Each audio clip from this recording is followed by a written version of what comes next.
Batini, unomonon. Hey, unenkingo. Ladies and gentlemen, Sanmonan, and welcome to another exciting episode of the GMC, the Gqom Music Culture. You know what it is, man, and yes, indeed, I am your host, and my name is Tamtanga Zuma, aka Batini,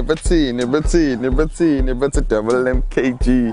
Hey, what's a double MKG? Double MKG, man, Fana Coco, aka Mr. Swagger, Oyababa, and yes, men corner in all social platforms, Facebook, Edumfu, space, Fana, space, car, space, Coco, Twitter and Instagram is the same story, Edumfu, Fana Coco. Just look at the screens for my code, just to be exact. And yes, you know, Menuguti, right here on Gqom Music Culture, the pioneers of Gqom, we take it back to the root, Menuguti. You know, we want to inform you, want to educate you, because this is indeed an edutainment, just to let you know, the capable of what we want to let you know, man, as we were telling our story, our own way, man, right here on the GMC. So this time around, we're taking it back to a Kaslami Emlaziga Eni, where we have a pioneer, DJ Lusiman, who's going to be taking us through Uguti's keep up on what in his life, because it's been quiet for quite some time. So we don't know Uguti whether he's in the game or he's out of the game. What is keep up on what aside, but we're going to get to know him just a little bit so that he can let us know Uguti's keep up on what. So ticket number 5 this time around, Peter and Lusiman.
Today on studio we have somebody that does not actually need an introduction. The guy that actually took Gqom to a radio station. He's the first guy that made Gqom mainstream. He's the first guy that put a vocalist on Gqom. He's the first guy that did a music video Gqom that just went plaza, that made the whole of South Africa dance, that made people actually look at Gqom in a different perspective, man. Guys and girls, help me welcome on the Gqom Music Culture, DJ Lusiman. My nigga. How you hamba the nigga lam? I'm friend. Hey, corona, I'm fresh though. Welcome on the GMC, dog. Welcome to the Gqom Music Culture. Hey, so we wouldn't have been having this discussion of the Gqom Music Culture if you were not there, dog.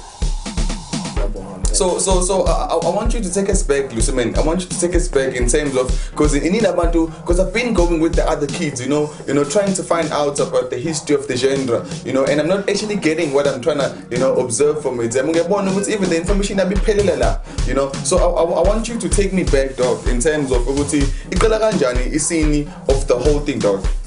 Isini Gqom, showcase. So, basically kwaqala mina ngazi ukuthi kwaqala ngokudansa ngoba ilanga ngi-involve kakhulu yabo. Okay. So kwaku like yangithi kudala vele wonke umuntu oyifuna ukuproducer yabo nami from kudala ngifuna ukuproducer ngithola software ihlanganisa amakhophi pere emva lokho kwafika abadansi ku-dancers competition kwaba yilokho ukuthi mina ngoba ngikwazi ukwenza i-Fruity Loops because babe bancane abantu abasebenzisa ilokuzana i-Fruity Loops ngaleso sikhathi so nami ngishaya amakhophi ami lana nani kanti ekugcineni ngizogcina sengishaya amakhophi okudansa yabo sengizwa mhlawumbe noSibokhathi beshaya ugoba 17 yabo izinto ezikanje so lesson le abogoba 17 that's where you were actually involved in the scene yeah ngalezo ikhathi lezo ngoba ngiyakhumbula kahle ukuthi lezi ngoma lezi yani izona ezayidansisa kakhulu ezinoma head ama snares kakhulu du digi so siyadansa yabo so yayine impact kakhulu ebadanseni ngoba manje each and every move like each and every snare like di umdansi uzokwenza something yabo ngomsebenzi movement adance yabo so kwaba kanjalo nje yaqala kanjalo about 2000 lapho when all of this was taking place ngathi kwabo 2006 2007 if I'm not mistaken yeah kwakuyilapho mina uqala kwami kusebenzisa Fruity Loops in 2004 or 5 lapho leyo minyaka leyo so you were just trying to play around with it yeah ngizama because vele lento le into engangiyithanda vele because ngangilandelela ukuthi ngize ngithole software so kwaba into kanjalo ke nami and the inspiration yakho eqhamuka kuphi dot inspiration came from TKZ and ngilalela Oma Willis Omdu showcase and ngangithenga ngisho ama-cassettes ngaleso sikhathi kwakusadlala ama-cassettes showcase so i-cassette nganginokutheyipha-ke mina uthola ukuthi ngithola i-cassette yababa thola ukuthi umusic uzodlala eradioini yabo station and then nama sengithatha i-cassette mhlambe ngirecord lokho engikurecorda yabo izenze ngazuthi ngu-DJ yabo izinto kanje equipment nganganayo but ngenza ngama-cassette yabo lento uphendule urecording ngoba uyifunayo so thola ukuthi mhlambe makusekunike party ke ngizodlala lawo ma-cassette what so yeah but music kwaba it is always something that has been inside you ne kwaba into kanjalo and then yakhula ke lento ke yakhula ingane phela yakhula isingane izindala so ngiyakuzwa ukuthi kanjena you were doing ama-Fruity Loops and ubaba uthengele i-laptop there after ne no kwakunzima kakhulu mfethu endlini yabo sure and akaze kube lula mfethu ukuthi ngibe ne-laptop because mangikhumbula kahle i-laptop yokuqala engayisebenzisa kwakuyisihlobo yabo sasihlala ngathi ekhaya so kwabo ukuthi kune-laptop yabo so kweno music khona and then ngafaka i-auto mix and then ngadlala around with the-auto mix ngoba DJ nami futhi ngaba naleyo nhlanhla ukuthi ngithole i-access ukuthi yabo kube ne-computer ekhaya yabo ngoba if isihlobo sasekhaya sasingekho ngeke izibe khona i-computer ila ngabona kahle ukuthi hayi kubalulekile indaba ye-computer iyona into engiyidingayo vele yabo because mina ngangikhula ngixhuma ama-system ngikwazi ukukhonektha i-system njalo uma nginama-functions ngikwazi ukukhonektha ama-systems so ngakubona ukuthi okay apart from ukukhonektha ama-systems ngiye ngapha ku-digital yabo sound ngikwazi ukwenza ama-beats and then babide kanjalo you know I love what you're mentioning yazi I just want to urge somzali actually watching this with the importance of actually buying a PC or a laptop for your kids man because this is how dreams actually come about so more especially even if your kids want to be a producer even the kids want to be an innovative individual you know ama-laptop and ama-computer they are one of the core things that actually assist the young one to be able to evolve and just find something that they can do innovatively man you know so sitting at number 4 ilibhlengoma le ubona ukuthi when it had so much of impact you know in your life in terms of Gqom let me just take it back to just recently got the Matuzan washa there you have it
Ladies and gentlemen, welcome back to it, and we're sitting hanging out with one of the co-founders of Gqom, man, up in here in the studio, DJ Lusiman. I just want to urge you, if you want to be part of the show, you can just drop us an email at info@gqommusicculture. Send us your profile, gqommusicculture.co.za. Just check the screens for our coordinates. You can just, send us your profile so that we can see what have you been up to, so that we can actually be able to actually invite you or sit down with you. Because remember, this is for all the Gqom individuals, as we want to ensure we uplift the Gqom music and the scene, man, as the Gqom is actually taking over in the world. So DJ Manik, but I'm telling that by history Gqom, like I will show it because you've been in the game, like I want to I want to know from you. You would see is it that actually played a very major role with Gqom be out there. Okay, okunye okwasiza ukuthi each and every producer uzowenza like i-tech name engomeni. Okay. Lusiman yabo, DJ Gqom production yabo. Okay. Ule izinto ezikanjalo izoneza siphule sikwazi ukuthola i-recognition yabo. So lokho sasikwenzela ukuthi if ingoma yethu idlalwe emateksini, eseteksini mhlawumbe uyetown uyayizwa ingoma mhlawumbe mayifuna ukubuza ukuthi yena menzuba basiyasho i-tech name ke mase understand okay sezwa ukuthi ubani indlela sayithola ngayo recognition leyo. Okay, so in terms of like between Amataxi and clubs and explosions, like between those three, like Obani that actually played a very major role in terms of exposing the culture. Okay, let me just say, angithi explosion here involve text and showcase. So kona kubili ke ngasho ngiyabo because it's a combination. But the explosion, like it happens like 4 times a year. Yeah, but angithi ingoma lezi eyisuke idlala emateksini go South Beach nani izona ngoma eyisuke idlala futhi explosion. So you mentioned something. Is South Beach? Yes. Do they have they played a very major role in terms of exploding the sound? Yes, cause esikhathini esiningi besike siye down no music wethu siyonika abantu ama-order bama-taxi yabashayela eSouth Beach ukuze bezokwazi ukuthi beyidlale ingoma because bayathanda ukudlala umusic ngibona bawuphusha kakhulu yabo ibona futhi ke abadala ukuthi umusic wethu distribute take lonke because manje imbuka ngithi itheke uvele ithe center of it showcase so akamashu sokuthi kunamona nani uyawagibela ama-taxi uzuma wherever showcase. Yeah, so manje lapho ke umuntu ezwa ukuthi okay fine now music odlalwayo. I just want to send a big shout out to all the taxi drivers, man. Shout out to every sliding door operator that have been helpful, who actually came up with the USB or a CD. Actually played a very major role in terms of uplifting the culture. We salute you, we see you, we acknowledge you. I remember let's call it later. You have a faith. Yeah, because iyona like it's njoba ngisho ukuthi ama-taxi ayidlala indima. So producer babona lokho ukuthi let's play a role with this music and taxi life yabo, let's play a role so kwaphuma leyo ngoma ke hamba mfethu. I think ngicabanga ukuthi i situation ekanjalo. So you coming up as a producer, like like what are some of the things that is about challenges when you were evolving, trying to make your name for yourself? First of all ingathi indaba iqale emuva. Okay. Getting software, getting hardware, equipment. Okay. And then mase kuba ukuthi ke awunawo like ama resources ukuthi izinto izenza kanjani futhi loops nanokuthi futhi sasinganayo lokhuzana thina sasingazi ukuthi ingoma fanele sifake internet yabo in terms of distributor nokumarket music wethu sasingakwazi lokho. So challenge enganginayo mina ngangakwazi at all ukumarket music ngangakwazi ukudistribute ngagcine nje uhlale la. The only time la udistribute khona is when ufika abadansi like mina ngibadansi ama-CD. That is where yilapho ke music wami ukwazi ukuthola recognition yabo. Okay. But yona challenge enkulu ukuthi music asikwazi ukukhipha out there to abantu. That's nice. So Dom, iqala by Gqom. Akekho. Iqalwe yini? Yo ngiyadala. So what I did, okay, let me tell you, okay, mina into engayenza in the Gqom scene, sure, of which was unique and abantu bayasho ukuthi ngafaka u3 step. Okay. on TV. But back, let's move back. Umuntu waqala igqom angeke sisho ukuthi ubani khona because abanye bathi uSdog, abanye bathi Naked Boys, abanye bathi uLeka, abanye bathi Emile. So we are not really sure ukuthi who started igqom kahle kahle. I just recently heard ukuthi igqom started in Eastern Cape. Eastern Cape. Yabo manje kamanje ngiphelelwe amandla kamanje ngasiyo. And then Pretoria? Singasho ukuthi iPretoria nayo iyadefine sound yayo but of which angeke sithi igqom because igqom it is Afrotech ne? Ine angithi gqom Zulu, it's a Zulu word. Showcase. iPretoria ifethu khuluma isitswana, so I think iPretoria ba develop style sabo like okubojo mucho Java okuladeni, so leso style ngisazi babesibizana. So apparently nathi we look to loya music kwababelosha because babo music or raw drum and bass, okay, which is more similar to igqom. So angeke ngisho sinabo bashaya igqom but banestyle sabo music. So yeah, I hear very well. So sitting at number 3, my nigga, which song have you selected, boss? Othi ngiye futhi ingoma engangithanda DJ Target nondile bathi umthwalo wami. Mthwalo wami. Enjoy this one, man. Who's DJ Target? Anondile. Oh, as a fisherman.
Yes, ladies and gentlemen, we're still hanging out with DJ Lusiman right here on the GMC, the Gqom Music Culture, man, with your boy WMK Mr. Swagger. We have our GMC icona in all social platforms: Facebook at Gqom Music Culture, Twitter at Gqom Music Culture without an E at the end. Also on Instagram at Gqom Music Culture. Awudlali Gqom lapho. So my nigga, I want to know what like between Lama clubs lawa out soon, because like I've been listening to people about Abane E58, Atomune, Havana. But from what I know, I don't know. I'm telling you wrong. If it's, do you think Havana that actually made Gqom more, played Gqom more, or 58 or Spank? Ngingathi mfethu each and every club mfethu in a different era mfethu ibe ne role yawo. Okay. In terms of igqom bengazi ukuthi angithi ngingathi kanje angithi nomdlalo abadlali bebhola khona odume manje uzobhopha kuduma omunye nezitale engafani. So I think ama clubs nakhona bekukanjalo ngale era le bekusaduma igqom elikanje, and then ngalesi sikhathi mhlawumbe sekukhona iSpain baduma igqom mhlawumbe lu3 steps, and then mhlawumbe sekuyiHavana igqom elu4 steps. So each and every club has its own different kind of igqom abadlala khona. I like that, and I like the way you put it in. Like speaking about the business side of Gqom, economy and the music scene of Gqom. khona mfethu but-ke so ukuthi-ke lisebenzisa kanjani igqom mfethu yabo because lokhu khona njengoba belidumile igqom kwenziwa ama-advert ngegqom yabo because manje sekuduma ama-piano-ke manje izinto ey'kanjalo so liyayenza imali kuyadependa ukuthi nawe ulisebenzisa kanjani and nanakhona futhi how business minded are you ukuthi ku-music okay igqom ngilenzela ukuthi nokuthi ngoba phesheya igqom li-international since li-more electronic yabo so li-attract abantu abamhlophe yabo so njengoba ngisho ukuthi phesheya bayalithanda so nawe usuyacabanga ukuthi okay how can I make money ngegqom lona linemali nakho oleke usingena no babes babes ngena Black Panther oleke sebenza no Beyonce 3 igqom khona imali mfethu I'm not sure much was there with the first ones you understand so it's signed internationally khona imali kuyadependa usebenza kanjani okay so like what have you learned in terms of the business side in terms of ukuthi mhlawumbe music wise and mhlawumbe nomuntu ubuka namanye amajita about okay mhlawumbe this is what needs to be fixed in order to ensure ukuthi you get your act correct first of all creativity yakho sure set yourself aside kulabanye uqomproduce ukuthi igqom lami liyafana yini or lihlukile yini be unique be unique uzazi ukuthi okay fine mina ngenza igqomeli kanje sure yabo uvuke nento yakho ukuthi okay ngenza igqomeli kanje akekho omunye umuntu olenzayo so ilona lele ngihamba ngalo and then another thing i-brand yakho you've got to sell yourself awukwazi ukuthi wenze igqomo uhamba ngophaqa nani so you've got to look good mfethu yabo ube ne-self image right uyidayise mfethu because uma uyidayisa abantu bekubuka image yakho bayasho ukuthi okay. Image is everything yeah this guy looks good okay what silalele ukuthi yini yaphezulu nomculo wakhe yabo and then masuku kanjalo so it's image creativity to be unique your own style izinto ezikanjalo uzophumelela manje izinto kanjalo ngoba angeke uthi let's say ngifanisa angeke uzuna distraction point khona ngeke uzwenza igqomo elokhompyutha nayo ngoba isikhona vele distraction for why wena uzofuna computer nayo okay etafel on platform showcase so mubuka like in all the other bubbling under guys like easy business into bona bamuthi uyabheka as a guy that is playing the game uyazi from the evolve the culture to where it is right now you know to first step like easy business umuntu imbuka labafana laba that are actually coming up ubona ukuthi amajit ngathi bashaya kancane like bashaya eceleni ngathi ngoba bafuna ukwenza into efana nomuntu osuke sekhona ubeyitshela ukuthi ngoba i-wave ihamba kanje nabo kufanele bahamba ngale wave ehamba ngayo so kanti awucabanga ukuthi njengoba khamba ngale wave but mina ngihambe at a different yabo channel kunale wave so bafuna ukulandela ngemuva yabo ukuze bakhombise ukuthi nathi siyakwazi ukwenza into ayenzayo so manje uyaba competition kahle kahle manje ungathini komuntu mhlawumbe athi kanje no but they following they're being inspired by what the next person does and then that's how they actually want to but do. It's fine ungayenza leyo but try to be better than kunalowo muntu lo you are looking up to yabo ungabe usufana kanje ngingashiya ufana nje straight kungcone kulestuthi or ukuthi ungamane nje uthi straight yabo ungashaya igqomo lakhe nje ungashaya ungakhombisi nje ukuthi hayi no uya kanje ube into yakho nje uyiphushele wena I like that so emva lokho-ke uma ukwazi ukuthi nje ukuzenzele into yakho ube unique uyayinqoba-ke lento yeqobo. That's awesome man. So sitting at number 2 ibhleng umale othi wena ikushiya ngaphakathi mnganami babes umnganami washa umnganami uthi nomnganami. Well there you have it ladies and gentlemen.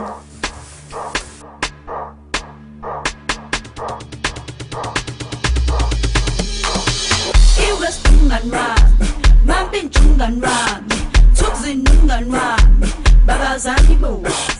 Upepsi nungan rami, uchakungan rami, yana nungan rami, babazani bo. Babazani, washa, iwes tungan rami, mampin chungan rami, tukzin nungan rami, babazani bo. Upepsi nungan rami, uchakungan rami. Yana nungan rami, babazani bo, babazani, washa.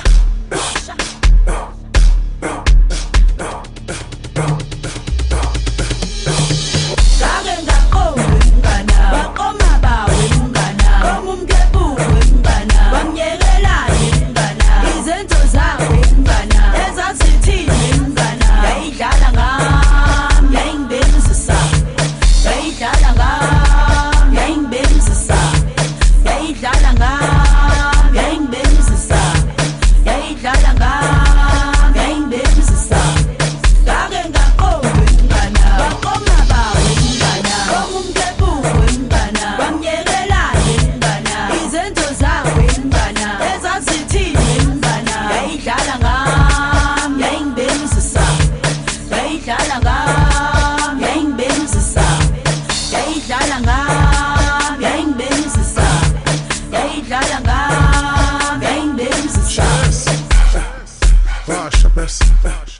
Wash. Well, now what do?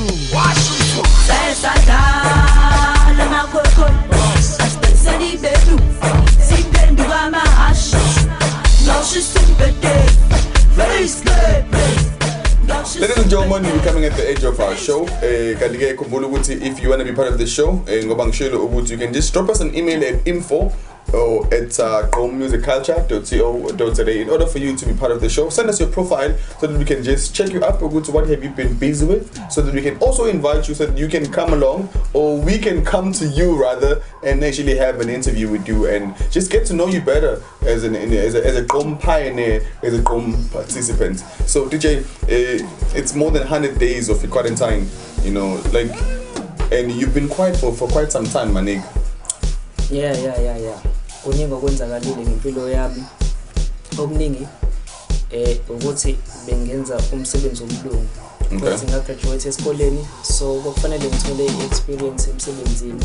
So ngahluleka ukubalansisa music ngokuthi ngike ngihambe ngomsebenzi lokho ngishintsha amaseyindawo yabo, so angikwazi ukuthi ngenza music ngoba manje ngijabula kakhulu. So mhlawumbe ukuthi ngibuye ekupheleni kwenyanga ekhaya khona ngikwazi ukuthi futhi ngikwazi ukuhlanganisa izinto because isikhathi asisebenzele isikhathi somndeni futhi yabo uma ngivuyile, so ngagcine ngibona ukuthi I know ngime kancane ku-music yabo and focus because manje mangifocus ndawo zo2 ngicina sengilimala sengikwazi ukuthi ngenze njani, so kwakufanele ke ngifocus ngapha ku-career yami umsebenzi. So right about now, is it still in between umsebenzi or we getting back to the game now? Okwamanje ngakazi nakhona.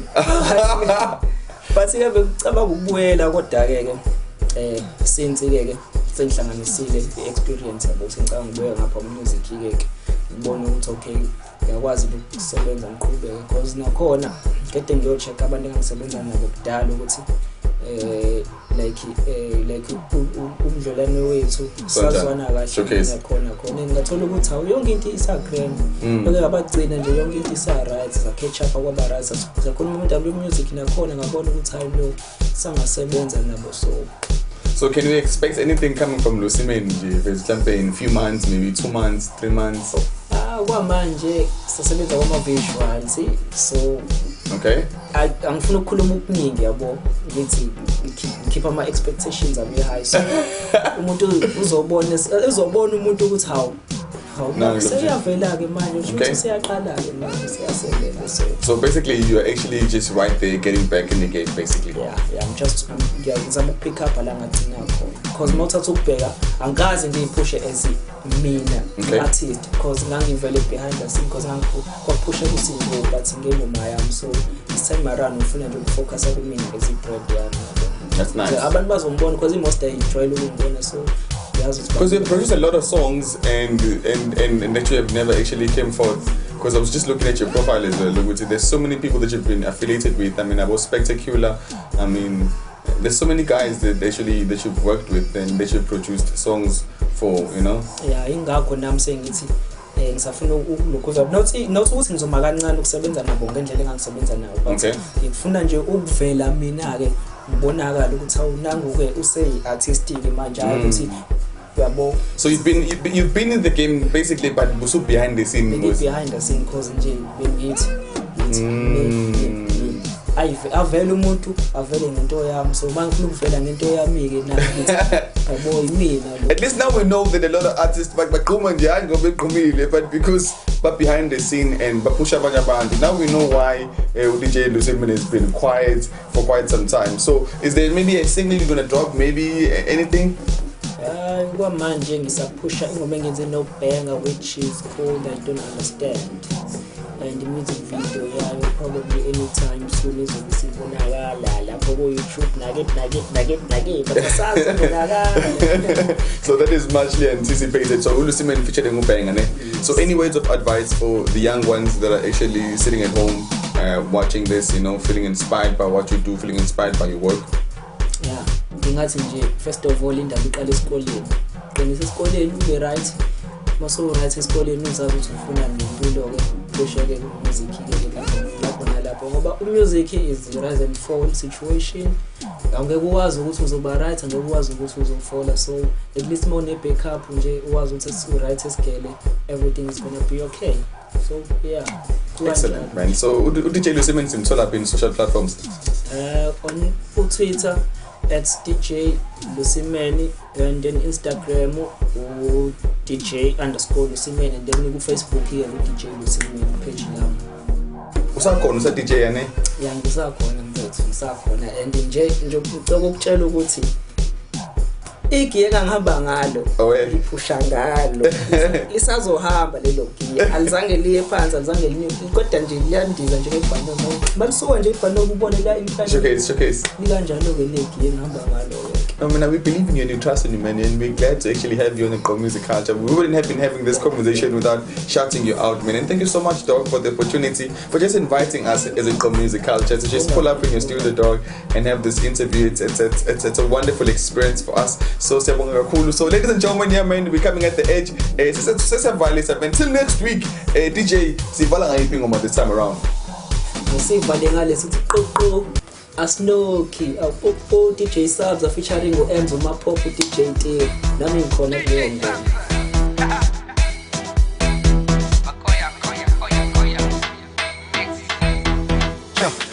ababuka balele awustrumenti besihlabelele angithi sama musician Mapop futhi Lusimane Kamasiza, zintombi funungiza, super look,